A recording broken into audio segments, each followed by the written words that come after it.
Oi gente, bem-vindos a mais um vídeo do canal e hoje a gente vai falar sobre análise de personagens. Para analisar esses três personagens de hoje, eu vou pedir pra você já deixar o seu like aqui no vídeo, porque ele me ajuda bastante e eu sei que às vezes as pessoas esquecem. E também se inscrever no canal caso você esteja caindo de paraquedas por aqui e talvez queira ver mais vídeos meus.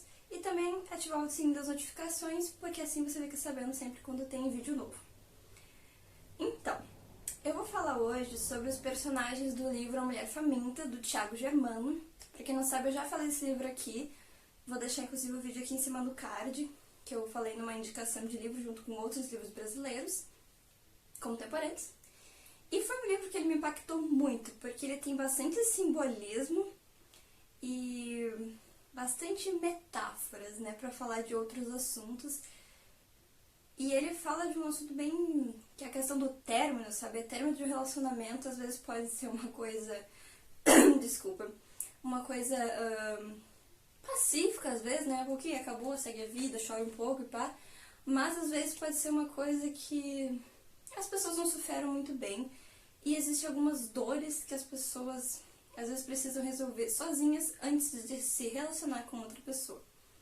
Bom, vamos começar pelo personagem principal. Ele não tem nome, e eu acredito que a gente pode analisar isso pelo ponto de que ele pode ser qualquer pessoa, sabe? Como se ele representasse várias pessoas ao mesmo tempo, várias pessoas que já passaram por algo parecido, que sentiram as mesmas coisas que ele.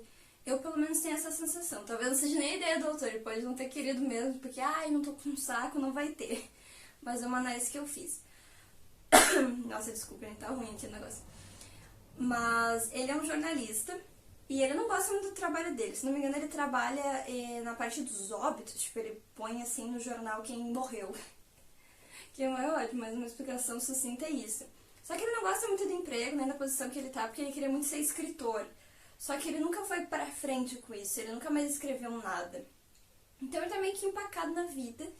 E ele é uma pessoa que claramente tem vários sinais de depressão durante a narrativa. Eu não lembro se ele fala exatamente nessas palavras, mas ele toma medicação e tudo mais. E ele também sofre com ansiedade. Tem inclusive uma cena muito importante no livro que ele tem uma crise de pânico, que foi muito bem feita, muito bem detalhada.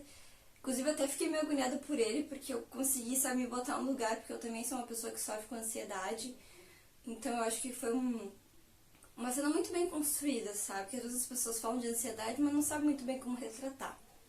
Enfim, ele também... Outros traços que mostram que ele tá em depressão é também a desordem na casa dele. Porque ele, por exemplo, ele deixa a louça acumular, ele não costuma limpar e arrumar muitas coisas. E às vezes alguns dos reflexos, às vezes a depressão é isso, né? A pessoa, ela... Não tem aquela vontade, sabe, de levantar da cama ou de fazer as coisas mais básicas, como tomar banho, se alimentar e essas coisas. E ele realmente se alimenta bem pouco e bem mal. E ele é uma pessoa que dá pra ver, assim, pela descrição dele, que ele não tá bem, sabe? Ele tá meio que desnutrido, meio pálido. E também tem um outro ponto interessante, é que a síndica, que ele odeia, ele provoca essa mulher, inclusive, porque ele detesta ela e ela detesta ele. Tá sempre reclamando que ele não paga as contas, porque na verdade isso ele faz mais de propósito, porque ele não gosta dela, ele faz pra provocar. E ela também reclama que tem sempre um cheiro muito de podre, sabe? Que tivesse alguma coisa, ai, não muito boa no apartamento dele, mas ele dá assim, ó. Tipo, manda ela embora, manda longe e continua por isso mesmo. E só que esse cheiro ruim, assim, ele não é só uma coisa real, sabe? Tipo, que o cara não cuida tão bem do apartamento, sabe? Não tá sempre limpando as coisas, a pia tá sempre suja. Mas também é uma coisa simbólica do próprio personagem. E ele tem dois pontos. O primeiro ponto é que eu acho que esse cheiro de podre também vem dentro dele. Porque ele está corroendo por dentro, ele está morrendo por dentro. Tipo, a alma dele está sendo corroída. Sabe? Ele tá em dor, ele tá em frustração, ele tá cheio de problemas acumulados dentro dele que ele não resolve, o que ele não sabe por onde resolver, o que ele prefere ignorar, ou que ele prefere que deixe que eles devorem ele vivo. E é uma coisa que acaba transparecendo pra fora, sabe? Pras pessoas, pro resto. E a segunda questão é a podridão do fantasma e do corpo morto da Mayra. E a Mayra é essa tal ex dele. Porque o livro também tem uma narrativa que ele conta o presente, assim, do personagem pós-término, né, e a vida dele agora. E também tem as narrativas no passado, né, muda até a letra, assim, quando vai pra essas partes, que conta como ele conheceu a Mayra, como é o relacionamento deles, parará.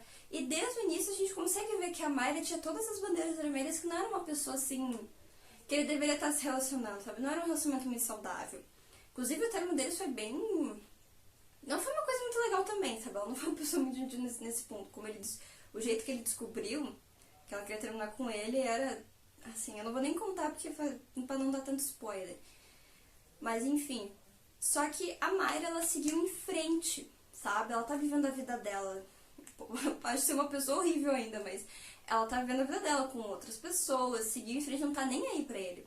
Só que ele não consegue superar. Então ela acabou se tornando um fantasma desse relacionamento passado, que é quase como um encosto, sabe? Que fica se alimentando da dor dele e das torturas que ele faz psicologicamente com ele mesmo, sabe?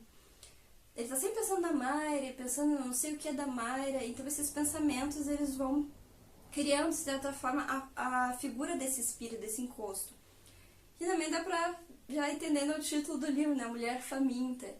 Mas também dá pra falar de outras coisas além dessa mulher que o devora. E já o corpo da Mayra, ele é o corpo de coisas que ele não se livrou dela. Porque tem um quarto na casa dele que é cheio de caixas da Mayra, que ela nunca pegou de volta. Porque eles tiveram uma briga e tal, se não veio pegar, e ele não conseguiu ir embora. É literalmente um corpo metafórico, uma parte da alma, da vida da Mayra, que ele deixa guardado na vida dele, na casa dele, e ele não consegue se livrar. Então a presença dela é constante. E além disso, a gente também tem também a fome dele, ele também é um homem faminto. Sabe? Ele tem as fomes, os desejos, os pensamentos, as ânsias, os problemas, tudo isso são fomes que ele não consegue saciar. Vocês estão entendendo pra onde eu tô chegando, né? Ele é uma pessoa insatisfeita também. E a vida dele vai girando em torno disso, sabe? Ele tá nesse ciclo contínuo de uma coisa que ele não quer se livrar por algum motivo, ele não quer seguir em frente, ele não consegue. E é uma pessoa completamente empacada, né? E ele vive assombrado pelo passado. Aí nós chegamos na Lorna, que é a terceira personagem, né? Quando apareceu a Lorna, eu fiquei muito preocupada de ser um rolê meio clichê de... Ai, ele conheceu a moça que vai mudar a vida dele, sabe? Aquele coisa de a mulher muda o homem, ela salva ele. Graças a Deus não foi isso. Aleluia, porque muita gente usa esse artifício, eu acho que não é uma coisa muito saudável. E a Lorna, ela vem pra trabalhar no jornal, né? Assim que eles se conhecem, eles são colegas de trabalho. E eles começam a ficar amigos, né? Conversa, parará e tal. E a Lorna conhece a Mayra. Êêêê! Que incrível, não é mesmo? A Lorna conhece a Mayra, então eles se conhecem. Tu vê, o negócio já tá errado aí. E eles começam a criar esse relacionamento e tal, só que ele é uma pessoa com seus problemas, né? Então isso meio que às vezes afeta as conversas dele e tal, mas a Lorna tenta ser paciente. E a Lorna, no primeiro princípio, ela parece ser uma pessoa bem resolvida. Só que à medida que a gente vai conhecendo ela e que a história vai passando, a gente vê que ela tem as próprias fomes dela, que ele nunca foi capaz de entender e que talvez ele nunca entenda. Porque a Lorna, ela tem um passado com trauma por causa da morte do pai dela. E eu acho que é uma coisa que até hoje ela não superou muito bem. E também tem um negócio que ela, antigamente, ela era uma artista, né? Ela pintava e tudo mais, e ela largou essa vida. E só que é uma parte que ainda existe nela. Vocês conseguem entender? É uma parte dela que ela deixou de lado, que ela deixou de buscar, que ela deixou de viver aquilo pra viver uma outra coisa que não tá também na vibe, porque não é aquilo que ela realmente quer. E, enfim. E também tem algumas coisas dentro da família dela, né? O irmão dela tem os problemas dele também e tudo mais. Mas enfim, daí eles acabam engajando num relacionamento romântico também. né? Eles têm a primeira cena sexual numa viagem que eles fazem juntos, etc. Daí vai desenrolando a partir disso. Só que uma grande problemática é que eles são duas pessoas quebradas, sabe? Duas pessoas com seus problemas não resolvidos, com questões que eles não querem lidar, tentando viver juntos, sabe? Tentando dividir uma vida, como se tentasse se salvar um no outro. E é claro que isso era como é que eu vou dizer? Uma forma para o desastre, sabe? Era óbvio que uma hora isso ia explodir. O que é uma coisa que me deixa muito triste, porque o começo do relacionamento é muito bonito, sabe? Tipo, eles têm uma puta de uma sintonia, tá dando tudo certo. Mas eu sabia que não ia ser assim pra sempre. Por quê? Porque mesmo com ela, ele ainda via a Mayra. Ele não conseguia se livrar da Mayra, mesmo estando num outro relacionamento. Então o fantasma da Mayra começa a também assombrar a Lorna, sabe? Porque é como se fosse uma sombra na vida dela. E isso começa a afetar o relacionamento deles. Inclusive, tem a questão da doença da Lorna, que a Lorna fica muito doente. Só que não parece ser um resfriado, sabe? Não parece ser só uma gripe. Então, eu acho que a doença dela também é um simbolismo para essa corrosão, para essa assombração da Mayra, que tá matando ela também. Assim como começou a matar ele, tá matando ela também. Tá sugando os dois. Porque é o grande elefante na sala que ninguém sabe lidar. E tem até uma cena bem forte que a Lorna, ela entra em crise e ela se machuca. Então, a Lorna é como se ela sentisse meio que uma pressão, sabe? Como se ela não conseguisse viver essa expectativa, porque ainda tem a Mayra na vida dele, mas ela não consegue entrar na vida dele, porque parece que ainda tem aquela mulher lá, né? Pelo menos é isso que aparenta em alguns diálogos dela. Porque ela não fala tão claramente algumas vezes. E aí o final do relacionamento deles é basicamente a quebra. Porque ela não tá bem. A Lorna, ela começa a ver que ela precisa de ajuda. Então ela vai embora e vai se reencontrar, ela vai procurar essa ajuda. E o personagem, eu espero que também, pelo menos eu tento entender que talvez ele vá procurar ajuda também. Porque ela mesma percebe que não tá certo, que as coisas não estão bem, que ela precisa desse tempo, que ela precisa resolver essas coisas dentro dela. Só que aí tem uma cena bem antes de tudo isso, que eles vão pra uma viagem juntos e tal, só que a Lorna parece muito distante, sabe? Ela não fala com ele direito e tal. Ele fez essa viagem porque ele queria se reconectar com ela. E queria ajudar ela também, porque ela tava mal, né? Eu te falei que ela tava doente. Só que vamos saber se não é a alucinação do cara. Porque ele alucina muito durante o livro. Porque ele vê coisa onde não tem, vê Mayra onde não tem. Então, a gente também tem esse misto de quebra com a realidade. Até porque a gente tá no ponto de vista dele, então a gente vê tudo que ele tá vendo. Então, a gente também fica um pouco confuso. Porque nesse evento que eles vão, ele começa a ver a Mayra em todo lugar. E ele começa a ficar ansioso e se sentindo perseguido. E até um ponto que ele vê a Mayra conversando com a Lorne, não sei o quê. Só que essa cena eu nunca entendi se ela foi real ou não. Porque ele tava tendo uma crise, ele tava bêbado, ele tava muito mal. Tanto que ele vai parar no hospital e é levado, e a Lorna nem vê, porque ela não tá prestando atenção. Depois ela fica furiosa porque ele perdeu o celular, ele não avisou e volta sozinho pra cidade. E tudo isso fulmina, né, pro término deles. E esse livro é extremamente genial exatamente por causa de todos esses simbolismos, por causa de toda essa conversa, né, com o término, com as coisas mal resolvidas.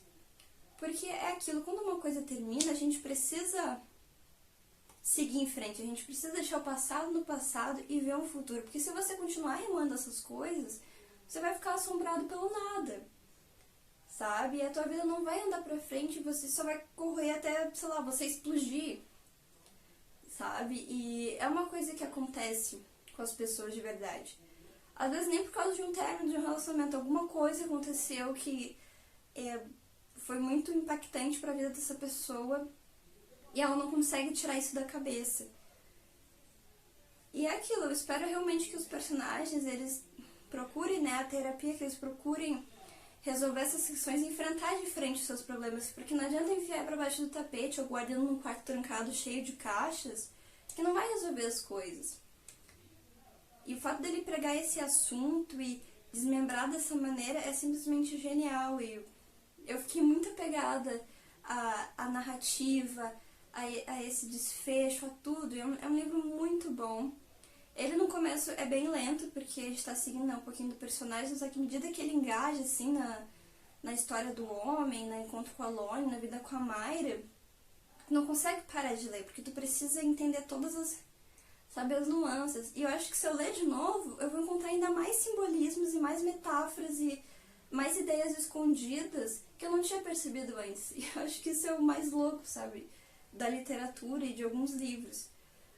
Por isso eu recomendo muito que vocês leiam. Caso vocês já tenham lido, deixa aqui nos comentários quais foram as suas interpretações para a questão da fome, da mulher faminta, do fantasma da Mayra, de tudo.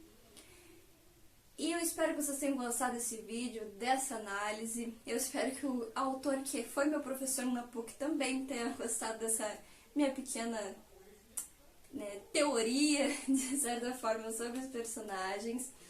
Se inscrevam no canal se vocês ainda não são inscritos. Deixa o seu like porque ele me ajuda muito. Compartilhe esse vídeo com algum amigo que tenha lido o livro, que vocês dois tenham lido, para vocês debaterem também. E compre na minha lojinha virtual, que vai estar aqui embaixo na descrição. A gente tem várias estampas lindas e maravilhosas para todos os gostos. E também compre o meu conto Praia das Conchas, que está apenas por R$ 1,99 na Amazon, tipo, muito barato mesmo.